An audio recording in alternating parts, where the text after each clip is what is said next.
જૈન ધન્વંતરી નમસ્કાર મિત્રો, આપણે આજે આપણા આ વિડીયોમાં એડીના દુખાવા વિશે જાણીશું. તો એડીના દુખાવાના કારણો, એના ઉપાયો અને એની વિશે આપણે શું કરી શકાય તે વિશે આપણે જાણશું.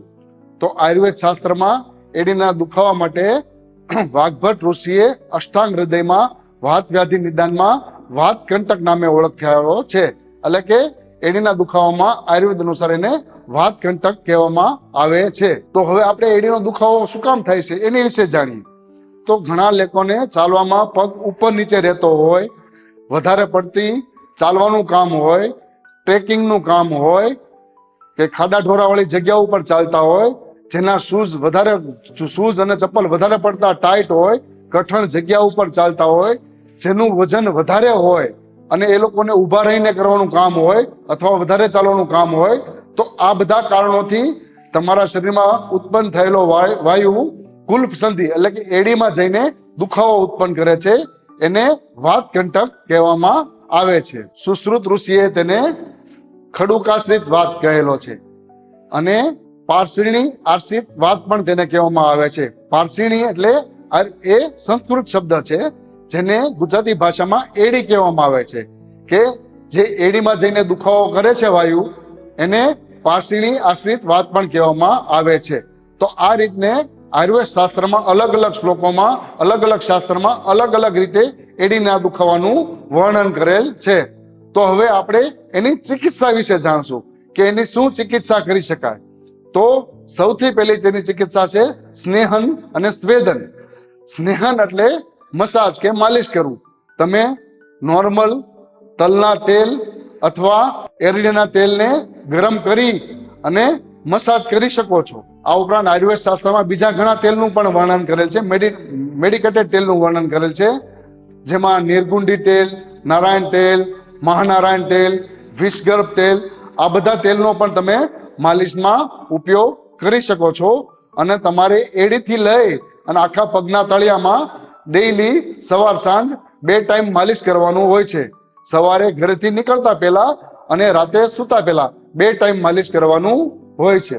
બીજું તમારે સ્વેદન એટલે કે શેક તમે તમારી અનુકૂળતા અનુસાર ઘણી બધી રીતે કરી શકો છો. પાણી ગરમ કરી તેમાં મીઠું નાખી અને તેમાં પણ તમે પગનું સ્વેદન કરી શકો છો. આ ઉપરાંત રેતી કે મીઠાને ગરમ કરી એક પોટલીમાં બાંધી અને તમે એ રીતના પણ શેક કરી શકો છો. આ સિવાય ઈંટના ટુકડાને ગરમ કરી તેના ઉપર કપડું મૂકી તેની ઉપર પગ અને એડી મૂકી એ પ્રમાણે પણ તમે સ્વેદન કરી શકો છો.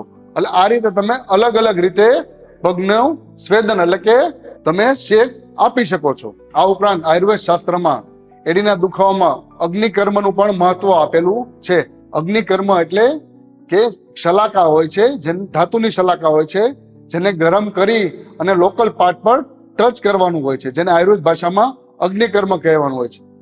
પણ આ અગ્નિકર્મ તમારે નજીકના પંચકર્મ સેન્ટરમાં આયુર્વેદ ડોક્ટરની એક્સપર્ટ ડોક્ટરની સલાહ અનુસાર કરવાનું હોય છે. વધારે પડતો એડીનો દુખાવો હોય તો તેમાં આયુર્વેદ શાસ્ત્રમાં રક્તમોક્ષણનું પણ વિધાન બતાવેલું છે. રક્તમોક્ષણનું પણ ચિકિત્સા બતાવેલી છે. તો આ રક્તમોક્ષણ પણ તમારે લોકલ પાર્ટમાંથી રક્તને વહાવવાનું એટલે બહાર કાઢવાનું હોય છે. એ પણ તમારે નજીકના પંચકર્મ સેન્ટરમાં એક્સપર્ટ આયુર્વેદ ડોક્ટરની સલાહ હેઠળ કરવાનું હોય છે. આ ઉપરાંત આયુર્વેદ શાસ્ત્રમાં એક પ્રયોગ હજી કીધેલો છે કે લસણ, એરંડના પાન અને કપૂર આને મિક્સ કરી તેની લેપ બનાવી અને લોકલ પાર્ટ પર લગાડવાથી પણ તમને એડીના દુખાવામાં ફાયદો થાય છે. આ ઉપરાંત લસુણ શીરપાકનો પણ ઉપયોગ કીધેલો છે. લસુણ શીરપાક કઈ રીતે બનાવો? તો કે 10 લસણની કળી લઈ, અડધો કપ દૂધ લઈ, 1 કપ પાણી નાખી તેને ઉકાળવું. ઉકાળતા પાણી બળી જાય એટલે ગાળી અને સવારે ભૂખ્યા પેટે તે પી લેવું. તેનું પણ રિઝલ્ટ એડીના દુખાવામાં બહુ સારું છે. ઉપરાંત તે હૃદય માટે પણ હિતકર છે. એટલે કે તમને કોલેસ્ટ્રોલ અને બીપી જેવા રોગોમાં પણ લસુણ શીરપાક ઉપયોગી થાય છે. આ ઉપરાંત આયુર્વેદ શાસ્ત્રમાં એડીના દુખાવા માટે ઘણી બધી ઔષધિ કીધેલી છે. યોગરાજ ગુગળ, મહાયોગરાજ ગુગળ, રાસનાદી ગુગળ, દશમૂલારિષ્ટ, મહારાસનાદિક વાત. તો આ બધું ઔષધિઓ તમારી પ્રકૃતિ અને તમારા દુખાવા અનુસાર અલગ અલગ હોય છે.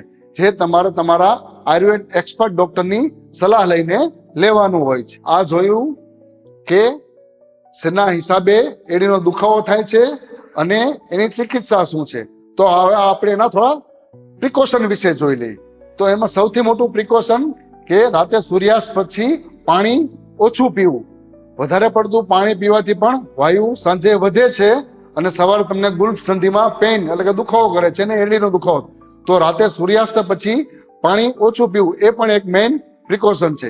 બીજી ઠંડી વસ્તુ એટલે કે ફ્રીઝ કોલ્ડ વસ્તુને એવોઇડ કરવી. બીજું કોરા ખોરાક ઓછા ખાવા, જેમ કે બિસ્કિટ, પાઉં, ટોસ વગેરે કોરા ખોરાક ઓછા ખાવા.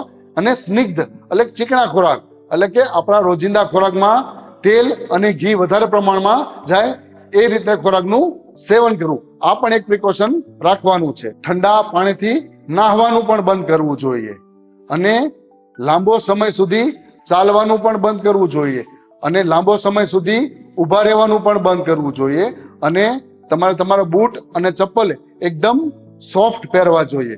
તો આ બધી વસ્તુ તમે ધ્યાન રાખશો અને યોગ્ય પ્રિકોશન લેશો તો તમે તમારા એડીના દુખાવામાંથી મુક્ત થઈ શકશો. જય ધન્વંતરી.